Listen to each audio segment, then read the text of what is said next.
నమస్కారం, మీరు చూస్తుంది ఐ డ్రీమ్. నేను మీ కీర్తి. సాయంకాలం సంధ్యావేళ మనం జనరల్గా షాపింగ్ చేస్తూ ఉంటాము, కిరాణా ఐటమ్స్ కూడా కొంటూ ఉంటాం. కానీ ఖచ్చితంగా కొన్ని వస్తువులు ఆ సమయంలో ఇంటికి తీసుకురాకూడదు. మనలో చాలామందికి విషయం తెలియదు. ఎలాంటి వస్తువులు సాయంకాలం సంధ్యావేళ ఇంటికి తీసుకురాకూడదు అనే విషయాలు మనకు తెలియజేయడానికి ప్రముఖ ఆస్ట్రాలజర్ బ్రహ్మశ్రీ నందిబట్ల శ్రీహరి శర్మ గురుగారు ఉన్నారు. నమస్తే గురుగారు. వాగర్థ వివ సంపృక్తౌ వాగర్థ ప్రతిపత్తయే జగతః పితరౌ వందే పార్వతీ పరమేశ్వరౌ. ఆదిత్యాయ చ సోమాయ మంగళాయ బుధాయ చ గురుశుక్ర శనిభ్యశ్చ రాహవే కేతవే నమః. శృంగేరి జగద్గురు పీఠాధిపతులకి, కంచి పీఠాధిపతులకి నమస్కారములు తెలియచేసుకుంటూ కార్యక్రమాన్ని ప్రారంభిద్దాం. గురుగారు, ఈ ఉరుకుల పరుగుల జీవితంలో ప్రతి ఒక్కరం కూడా రెక్కాడితే కానీ డొక్కాడదనే పరిస్థితుల్లో ఉన్నాం కాబట్టి భార్యాభర్తలు ఇరువురు పని చేయాల్సి వస్తుంది. కాబట్టి ఇక సాయంకాలమే ఇంటికి ఉద్యోగాల నుంచి తిరిగి వస్తామా, అప్పుడే వస్తూ ఏమైనా వస్తువులు కొనుక్కెళ్దాం, రేపటికి ఏం కావాలి, మళ్ళీ ఉదయం లేస్తే అదే హడావుడి కదా అని అనుకుంటూ ఉంటాం. కానీ కొన్ని వస్తువులకి నియమాలు ఉన్నాయని తెలుసుకున్నాను గురుగారు. సాయంకాలం సంధ్యావేళ అస్సలు తెచ్చుకోకూడదంట. అవి ఏంటి అనేది తెలుసుకుందామా? సాయంకాలం పూట తీసుకురాకూడని వస్తువులు అనేటువంటివి మనకు శాస్త్ర ప్రకారం ఉన్నాయి. అంటే ఎందుకు ఇవి చెప్పబడ్డాయి? ఇప్పుడంటే మనకు కరెంటు దీపాలు రావడం, ఇవన్నీ ఉండడం వల్ల 24 గంటలు 24/7 మనం వర్క్ చేస్తూనే ఉన్నాం. మరి కానీ పూర్వకాలంలో అలాంటి స్థితి కాదు కదమ్మా.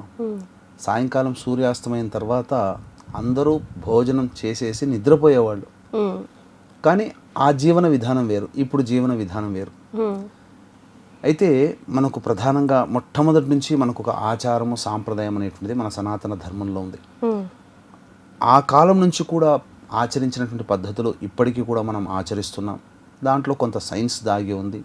శాస్త్ర ప్రమాణాలకి అనుసరించి కూడా మనం కొన్ని పనులు చేస్తూ వచ్చాం. అది ఇప్పటికీ మనం కంటిన్యూ చేస్తున్నాం. అందుకని ఇప్పటికీ కూడా పల్లెటూళ్ళలో కానీ చాలా పెద్దవాళ్ళు కానీ కొన్ని సాయంకాలం పూట కొన్ని పనులు చేయకూడదని చెప్తుంటారు. ముఖ్యంగా సాయంకాలం అవుతుంది, లైట్లు వేసే వేళ అవుతుంది, నిద్రపోతారేంటి అని కూడా అంటారు. నిద్రపోకూడదు, భోజనం చేయకూడదు. ఎందుకనంటే అది రాక్షస కాల సమయం. అంటే ఒంటికి బద్ధకం. ఇప్పుడు భోజనం చేయకూడదు, నిద్రపోకూడదు అని అంటారు కదా. ఎందుకంటే నిద్రపోతే ఏమవుతుంది, ఆ నిద్రపోయిన తర్వాత 2-3 గంటల వరకు బద్ధకం ఆవహిస్తుంది కదా. అవునండి గురుగారు. కాబట్టి ఏ పని చెయ్యడు, భవిష్యత్తు గురించి ఆలోచించడు. తిన్న తర్వాత కూడా ఏ పని చెయ్యం కదా.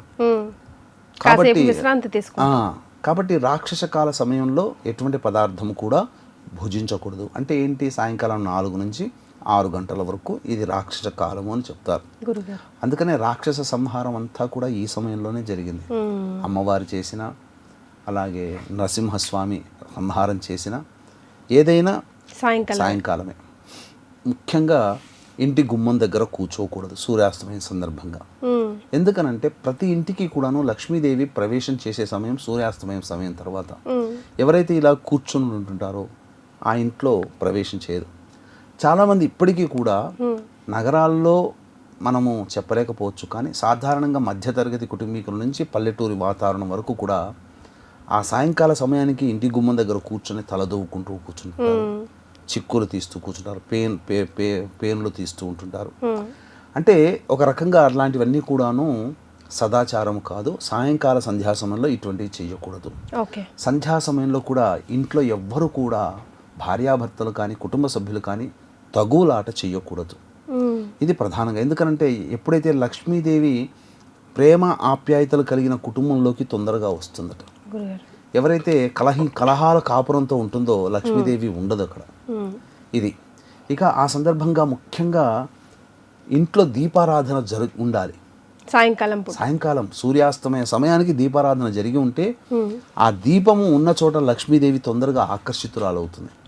అందుకనే మీకు సూర్యాస్తమయం కంటే ముందే అందరూ కూడా చీపురు పెట్టి ఇంట్లో ఊడ్చేస్తారు. సూర్యాస్తమయం తర్వాత మళ్ళీ చీపురు కూడా పట్టరు. ఇది మనం గమనించుకున్నట్లయితే ఇప్పటికీ కూడా ఆచారం అది. అలాగే సూర్యాస్తమయం తరువాత తీసుకురాకూడని వస్తువులు అంటూ కొన్ని ఉన్నాయి. అందులో ప్రధానంగా ఇనుప సంబంధమైనటువంటి వస్తువులు. పూర్వకాలంలో పొలం పనులు చేసుకునేవాళ్ళు కాబట్టి గడ్డపారలు, అలాగే పారలు, అలాగే గొడ్డళ్ళు, ఇంకా చెప్పాలంటే సూది వస్తువులు, ఇనుప వస్తువులు ఏవైనా కానీ సూర్యాస్తమైన తర్వాత తీసుకురాకూడదు, ఇనుప సంబంధమైనటువంటి. అలాగే చెప్పులు, నూనె పదార్థాలు, ముఖ్యంగా ఆముదం గింజలు, ఆముదం నూనె సూర్యాస్తమైన తర్వాత తీసుకురాకూడదు. తర్వాత ప్రధానంగా అంటే శనికి సంబంధించినటువంటి వస్తువులు ఏమైతే ఉంటాయో అవి ఏవి కూడా సూర్యాస్తమైన తర్వాత ఇంటికి తీసుకురాకూడదు.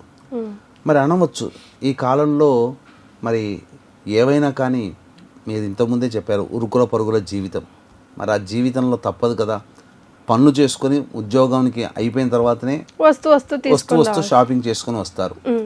అటువంటప్పుడు ఏం చేయాలి, తీసుకురాకూడని వస్తువులని చెప్పారు కదా. అటువంటప్పుడు ఏంటంటే ఇంటికి తీసుకుని వచ్చినా ఇంటి గుమ్మం దగ్గర ఎక్కడైనా ఒక వరండాలు ఉంటాయి కదా, అక్కడ పెట్టి తెల్లవారి సూర్యోదయం అయిన తర్వాత మళ్ళీ ఇంట్లోకి తెచ్చుకోవచ్చు. ఆ వెసులుబాటు చేసుకోవచ్చు ఈ విధమైన వస్తువుల్ని. తర్వాత చీపురు కట్ట కూడా తీసుకురాకూడదు. చీపురు కట్ట తీసుకురాకూడదు. అలాగే మన ఇంట్లోని ద్రవ్యం ఎవరికి సూర్యాస్తమైన తర్వాత అప్పు ఇవ్వకూడదు. ఎందుకనంటే లక్ష్మీదేవి వెళ్ళిపోతుంది. లక్ష్మీదేవి ఆహ్వానం చేయడం కోసమే కదా మనం ఇంత శుభ్రంగా ఉన్నప్పుడు.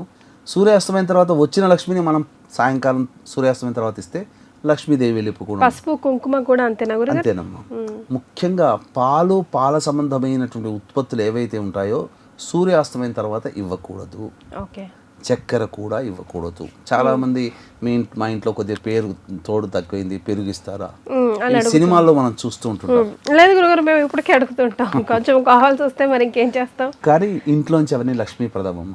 పాల సంబంధమైన వస్తువులు ఇవ్వకూడదు. తెచ్చుకునే లక్ష్మీప్రదమే, కానీ ఇస్తేనే ఇచ్చిన వాళ్ళకే.